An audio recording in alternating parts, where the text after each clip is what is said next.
Morning friends, मैं अनुपुर तेजस्वी आप सभी का स्वागत करती हूँ हमारे शो डेली डोज पर।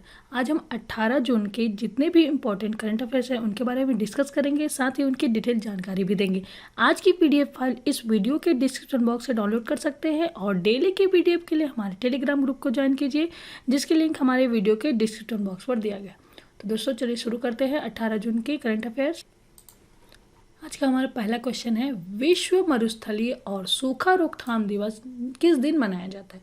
इसका आंसर है डी आंसर सही है हमारा, 17 जून को मनाया जाता है। 17 जून को विश्व मरुस्थलीकरण और सूखा रोकथाम दिवस मनाया जाता है और इसे पहली बार 1995 में मनाया गया था।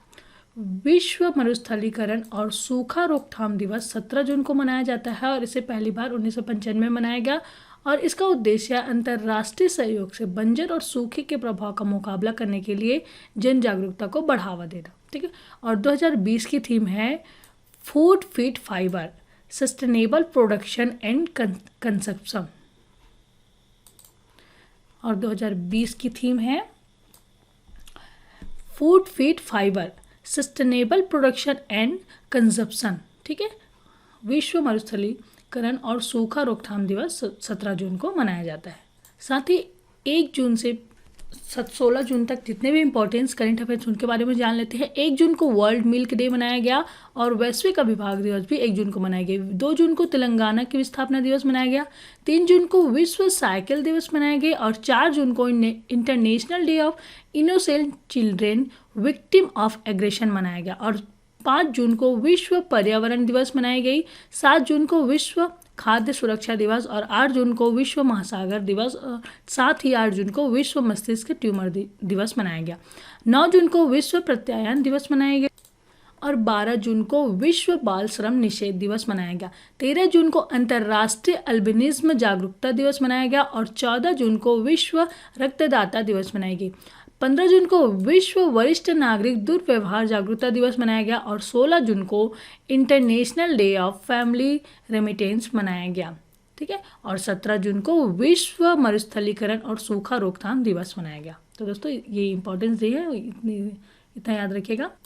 अगला क्वेश्चन है हमारा, किस राज्य सरकार ने कर्मचारियों, पेंशनरों और भुगतान स्थगित करने को लेकर अध्यादेश जारी किया है? इसका आंसर है बी आंसर सही है हमारा, तेलंगाना राज्य सरकार ने कर्मचारियों, पेंशनरों को भुगतान स्थगित करने को लेकर अध्यादेश जारी किया है।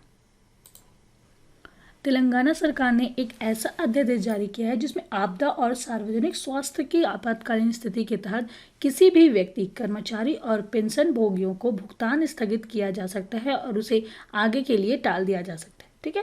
और साथ ही बता दें ये अध्यादेश है 24 मार्च 2020 से प्रभावी माना जाएगा। और साथ ही बता दें तेलंगाना राज्य ने लोगों को सैनिटाइज करने के लिए एक वी सेफ टनल स्थापित किया था और हाल ही में तेलंगाना की तेलिया रुमाल को जीआई टैग दिया गया था। ठीक है। तो दोस्तों इतना याद रखिएगा। और तेलंगाना की स्थापना हुई थी 2 जून 2014 में। तेलंगाना की राजधानी है हैदराबाद। तेलंगाना के राज्यपाल है तमिलिसाई सौंदरराजन, मुख्यमंत्री है के चंद्रशेखर राव और चीफ जस्टिस हैं राघवेंद्र सिंह चौहान। तो ये तो दोस्तों ये तो था तेलंगाना के बारे में।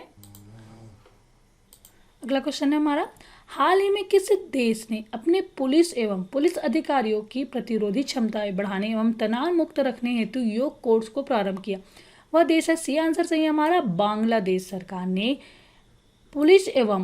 पुलिस अधिकारियों की प्रतिरोधी क्षमता बढ़ाने एवं तनाव मुक्त रखने के लिए योग कोर्स का प्रारंभ किया है।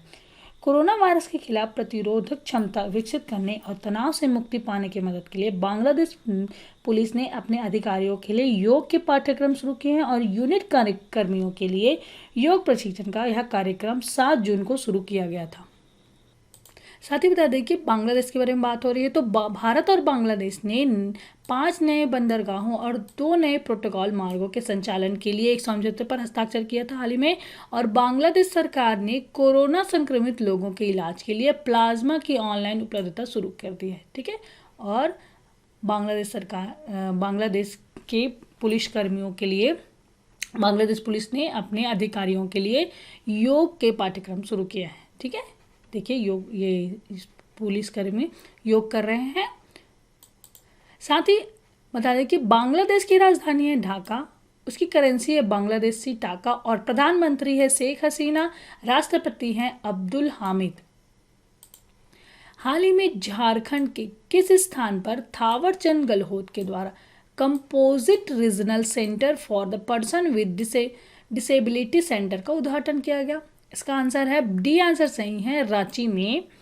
केंद्रीय सामाजिक न्याय एवं अधिकारिता मंत्री श्री थावर चंद गहलोत और केंद्रीय जनजाति कार्य मंत्री श्री अर्जुन मुंडा ने आज दिव्यांगजनों के कौशल विकास, पुनर्वास और रोजगार के लिए समग्र क्षेत्रीय केंद्र का उद्घाटन किया, जो रांची के खिजरी के नामकुम प्रचंड कार्यालय के अंदर अवस्थित है। ठीक है, रांची में किया गया थावरचंद गहलोत के द्वारा composite regional centre for the person with disability centre का उद्घाटन किया गया रांची में।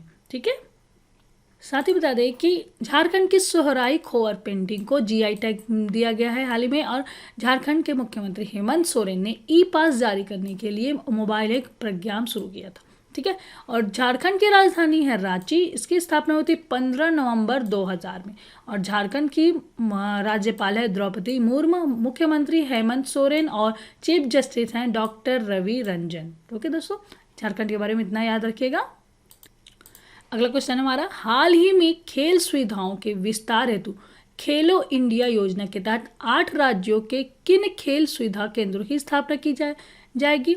इसका आंसर है बी आंसर सही है हमारा, खेलो India state centre of excellence की सुविधा केंद्रों की स्थापना की जाएगी।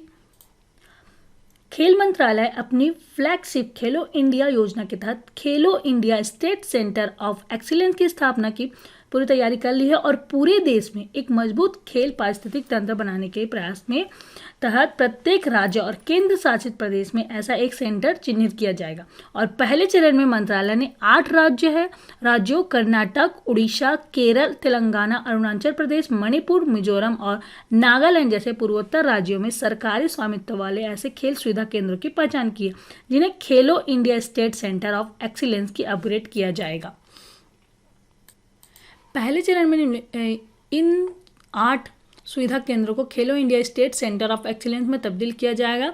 वह है संगी लाहेन खेल अकादमी ईटानगर अरुणाचल प्रदेश, जयप्रकाश नारायण राष्ट्रीय युवा केंद्र Bengaluru Karnataka, GV Raja senior secondary sport school Thiruvananthapuram Kerala और Khuman Lampak sport complex Imphal Manipur, Rajiv Gandhi stadium Aizawl Mizoram और state sports academy IG stadium Kohima Nagaland, Kalinga stadium Bhubaneswar Odisha और regional sport school Hakimpet Telangana. ये 8 राज्यों के Khelo India state centre of excellence में तब्दील किया जाएगा। खादी एवं ग्राम उद्योग आयोग द्वारा नारियल पानी की तर्ज पे प्रोत्साहन देने की परियोजना से चर्चा में रहे नीरा उत्पादों की किससे प्राप्त किया जाता है? या इसका आंसर है ए आंसर सही है, ताड़ के पेड़ से प्राप्त किया जाता है।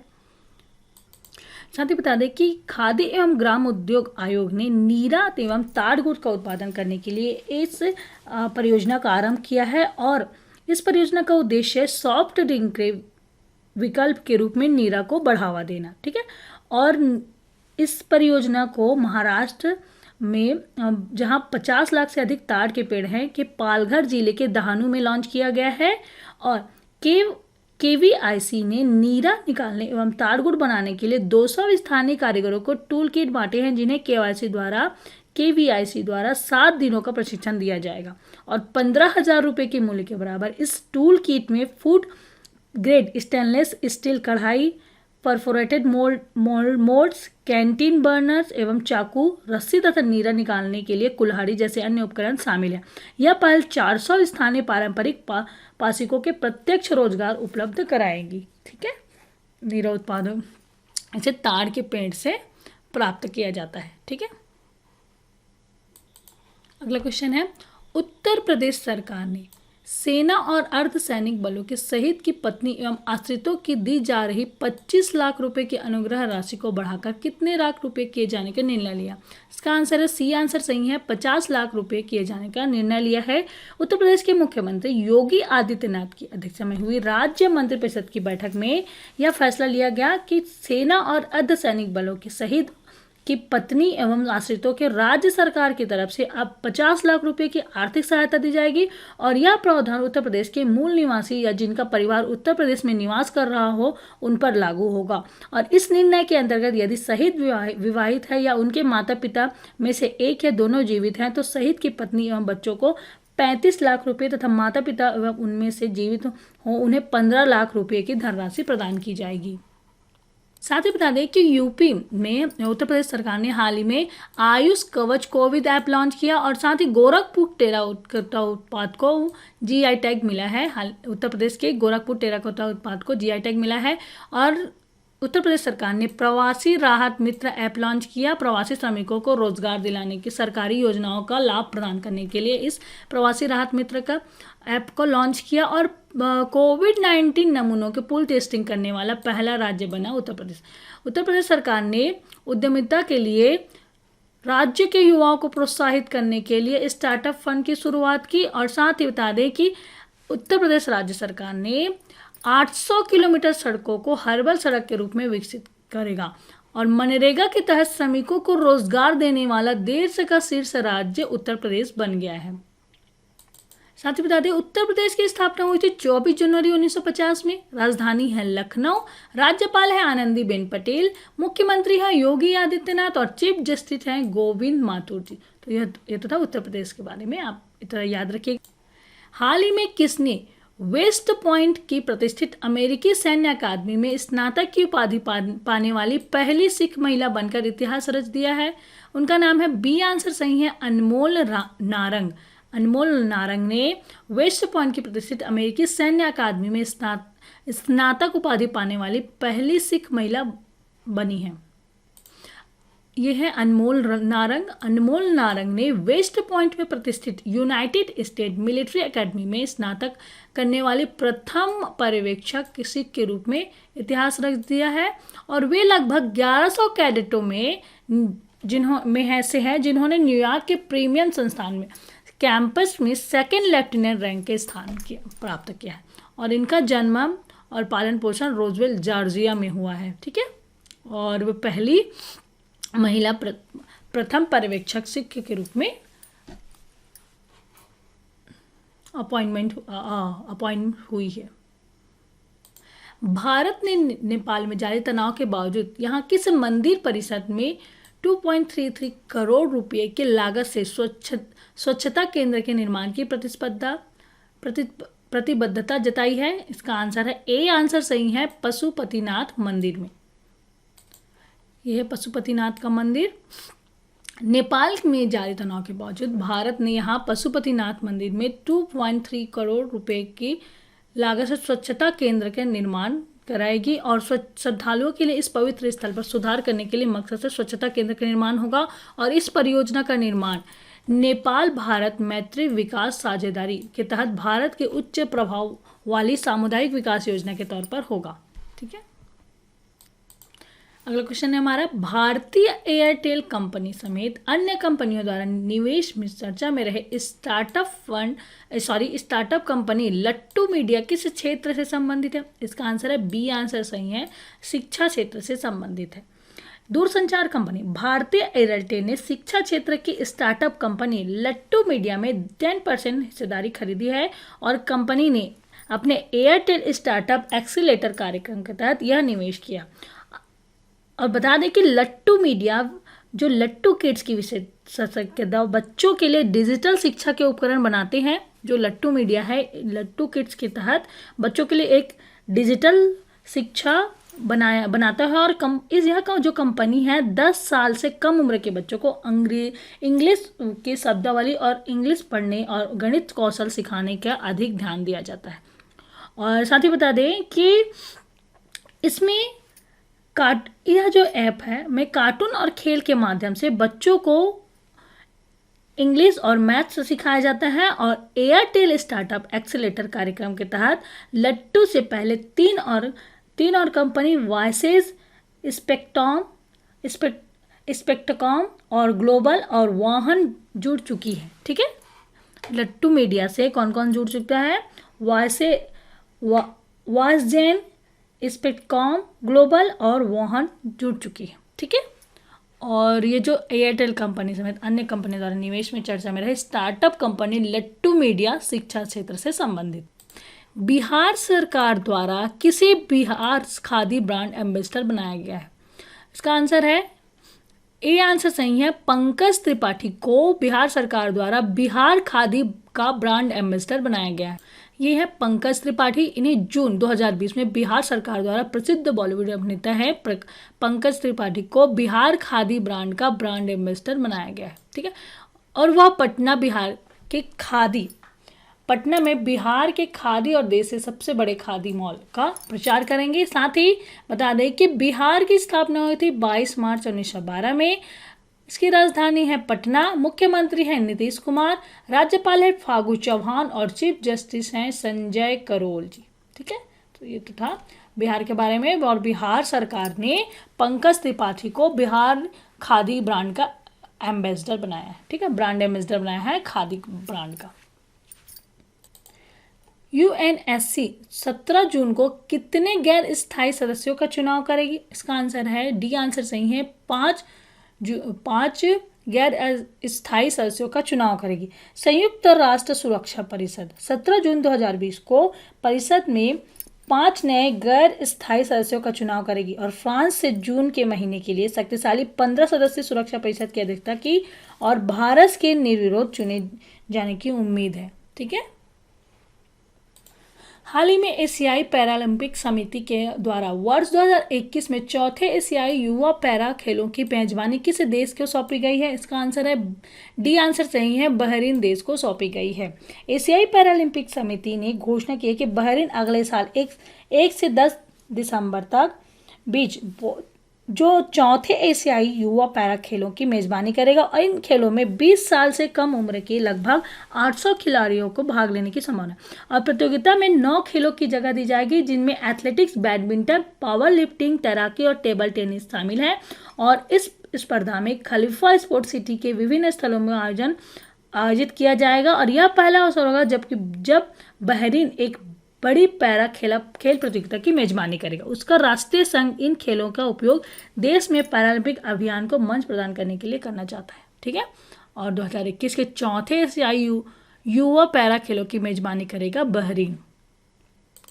फीफा द्वारा जून के लिए जारी फुटबॉल वर्ल्ड रैंकिंग में निम्न में से किस फुटबॉल टीम को प्रथम स्थान प्राप्त हुआ है?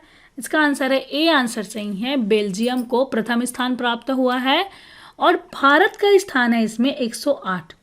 ठीक है, विश्व फुटबॉल की नियामक संस्था ने तरफ से जून के लिए जारी वर्ल्ड रैंकिंग में भारतीय पुरुष फुटबॉल टीम को 108वें स्थान पर कायम है। ठीक है, और बेल्जियम की टीम पहले स्थान पर है, फ्रांस दूसरे स्थान पर, ब्राजील है तीसरे स्थान पर और उरुग्वे चौथे स्थान पर और क्रोएशिया 5वें स्थान पर है। ठीक है, और पहले स्थान पर है बेल्जियम। आज का हमारा लास्ट क्वेश्चन है, AIIB ने 17 जून 2020 को भारत के कितना ऋण स्वीकृत किया है? इसका आंसर है, डी आंसर सही है हमारा, 750 मिलियन अमेरिकी डॉलर ऋण स्वीकृत किया है। साथ ही बताते हैं, Asian infrastructure investment bank AIIB ने 17 जून 2020 को भारत को 750 मिलियन अमेरिकी डॉलर का ऋण स्वीकृत किया। AIIB द्वारा दी गई यह निधि उपयोग गरीब और कमजोर लोगों पर कोविड-19 के प्रभाव के खिलाफ लड़ाई को मजबूत करने के लिए किया जाएगा। ठीक है, और AIIB ने 17 जून 2020 को भारत को 750 मिलियन अमेरिकी डॉलर ऋण की स्वीकृत किया है। तो दोस्तों, ये तो था 18 जून के करंट अफेयर जिसके बारे में हमने डिस्कस किया। चलिए 17 जून के करंट अफेयर्स का रिवीजन कर लेते हैं। इसमें पहला क्वेश्चन है, international day of family remittance कब मनाया जाता है? यह मनाया जाता है 16 जून को। किस राज्य सरकार के द्वारा श्रमिकों के हितों के संरक्षण हेतु कामगार और श्रमिक सेवा योजना एवं रोजगार आयोग की स्थापना की मंजूरी दी? उत्तर प्रदेश सरकार द्वारा। आयुष मंत्रालय के द्वारा अंतर्राष्ट्रीय योग दिवस 2020 को किस अभियान के तहत मनाए जाने की घोषणा की गई है? घर पर योग परिवार के साथ योग के अभियान के साथ अंतर्राष्ट्रीय योग दिवस मनाया जाएगा। और IMD की प्रतिस्पर्धा रैंकिंग में भारत कौन से स्थान पर है? 43वें स्थान पर है। और विश्व आर्थिक मंच द्वारा जारी रिपोर्ट 2020 की तकनीकी दिग्गजों की सूची में कितने भारतीय कंपनी को शामिल किया गया है? 2 भारतीय कंपनी को शामिल किया। चर्चा में रहे मैग्नेटिक महाराष्ट्र 2 का आयोजन किस उद्देश्य हेतु किया गया है? निवेश आकर्षित करने हेतु किया गया है। और मनरेगा के तहत श्रमिकों को रोजगार देने वाले देश के शीर्ष राज्य कौन बन गया है? वह राज्य है उत्तर प्रदेश। चुनाव आयोग ने बिहार विधान परिषद की रिक्त हो रही कितने सीटों के पर 6 जुलाई 2020 को चुनाव कराने की घोषणा की है? 9 सीटों पर। चैंपियंस लीग फुटबॉल का फाइनल निम्न में से कहाँ खेला जाएगा? लिस्बन पुर्तगाल में खेला जाएगा। और किस राज्य सरकार ने एथलीट हिमा दास का नाम खेल रत्न के लिए खेल मंत्रालय को भेजा है? वह राज्य है असम। संयुक्त राष्ट्र के अनुसार 2019 में दुनिया के शीर्ष FDI प्राप्तकर्ताओं में भारत किस स्थान पे है? 9वें स्थान पर है। पेप्सिको फाउंडेशन पश्चिम बंगाल और महाराष्ट्र के उच्च जल संकट वाले इलाकों में साफ पानी पहुंच सुनिश्चित करने के लिए कितने लाख डॉलर निवेश करेगा? 30 लाख डॉलर निवेश करेगा। किस IIT संस्थान के शोधकर्ताओं ने सार्वजनिक स्थानों पर सामाजिक दूरी की निगरानी हेतु एक आर्टिफिशियल इंटेलिजेंस आधारित साइबर फिजिकल प्रणाली विकसित किया है? वह है IIT खड़गपुर। और वयोवृद्ध दीनू रणदीवे का 95 वर्ष की आयु में निधन हो गया। वह एक पत्रकार थे। और पूर्व क्रिकेटर मैट पुरे का 90 साल की उम्र में निधन हो गया। वह न्यूजीलैंड से थे। तो दोस्तों ये तो था आज 18 जून के करंट अफेयर्स का डिस्कस किया और 17 जून का रिवीजन किया। आज का वीडियो कैसा लगा प्लीज़ हमें कमेंट करके बताइए, और अच्छा लगे तो प्लीज़ लाइक कीजिए और अपने दोस्तों को ज़्यादा से ज़्यादा शेयर कीजिए। अभी तक आपने हमारे चैनल को सब्सक्राइब नहीं किया है तो प्लीज़ सब्सक्राइब कीजिए और डेली की नोटिफिकेशन के लिए बेल आइकॉन पर प्रेस कीजिए। तो दोस्तों कल फिर मिलते हैं एक नए वीडियो के साथ। तब तक के लिए good day, bye, thank you.